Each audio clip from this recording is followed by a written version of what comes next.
রেগে গেলে কি করে? রেগে গেলে কি করি, হ্যাঁ। রেগে গেলে আগে রাগারাগি করতাম, রেগে গেলে পরে রাগারাগি রাখতাম, কিন্তু এখন খুবই কন্ট্রোল করি।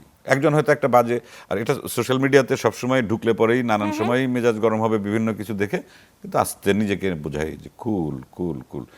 ওইটা আবার আমার মধ্যে একটু আমি আয়ত্তে এনেছি। আসলে রেগে গেলে তো হেরে যায় মানুষ, হেরে যায়। তাই না? এটাই ব্রেনকে এই কন্ট্রোল করাটা কিন্তু এমনি এমনি হয় না, মানে রক্ত যত গরম থাকে, এখন বয়সের সাথে সাথে সে রক্তটা একটু ঠান্ডা হতে থাকে।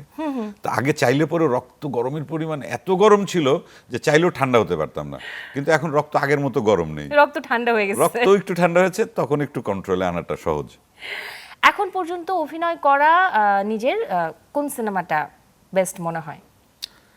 এইটা তো আসলে দর্শকের পছন্দের, দায়িত্ব। নিজের পছন্দের। এইটা আমি তো আমার কাজের বিচারক হতে পারি না। তারপরেও একটা ভালো লাগার জায়গা ছিল যে ওইটা আমি এই ওইটা কাজটা না ভালো না না, করেছিলাম। এটা দর্শক দর্শক আমার কাছে ভালো লেগেছে হয়তো এরকম 4-5টা চরিত্রের নাম বলতে পারি, কিন্তু একটা চরিত্র এটা বলা খুব কঠিন। এটা যদি এটা দর্শক এটা জাজ করতে পারবেন না, কারণ এক এক দর্শক এক এক কাজের কথা বলবেন। এখন পর্যন্ত দেখার সবচেয়ে ভালো লাগা সিনেমা কোনটা? সবচেয়ে ভালো লাগা বলে কিছু নাই, ওই একটা অপশন দিলে পরে কিছুই বলা যাবে না, উত্তর দেওয়া যাবে না। ওকে। অনেক অনেক ছবি আছে যে ছবি আমার অনেক পছন্দের, এবং সর্বশেষ আমি যদি বলি, আমি কলকাতাতে গিয়েছিলাম শুটিংয়ে, ওখানে অনিরুদ্ধ রায় চৌধুরী টনিদা, ওনার সর্বশেষ যে ছবিটি জয়া হোসেন অভিনয় করেছেন ডিয়ার মা, ওই ছবিটা আমি দেখলাম। এটা হচ্ছে আমার সর্বশেষ দেখা ছবি, আমার কাছে অসাধারণ লেগেছে, এবং জয়া হোসেনের পারফরমেন্স আমার কাছে অনবদ্য মনে হয়েছে, one of the best acting জয়ার।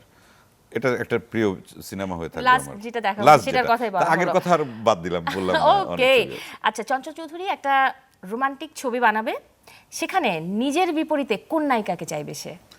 রোমান্টিক কিন্তু সিনেমাটা। রোমান্টিক কি এটা আমার এই বয়স অনুযায়ী কি রোমান্টিক সিনেমা? আমার বিপরীতে দর্শক কি কাউকে রোমান্টিক হিসেবে কাস্ট করবে অথবা দেখতে চাইবে? অবশ্যই চাইবে। না, আমার আমি রোমান্টিক কি শুধু থাকতে জানতে পারে? চাইছি যে রোমান্টিক কাজে নায়িকা হিসেবে কাকে নেওয়া হবে বা পছন্দ কে?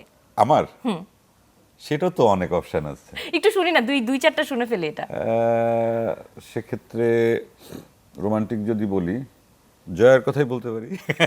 জয়া হোসেন। আমরা অপেক্ষায় থাকলাম, আমরা দেখতে চাই।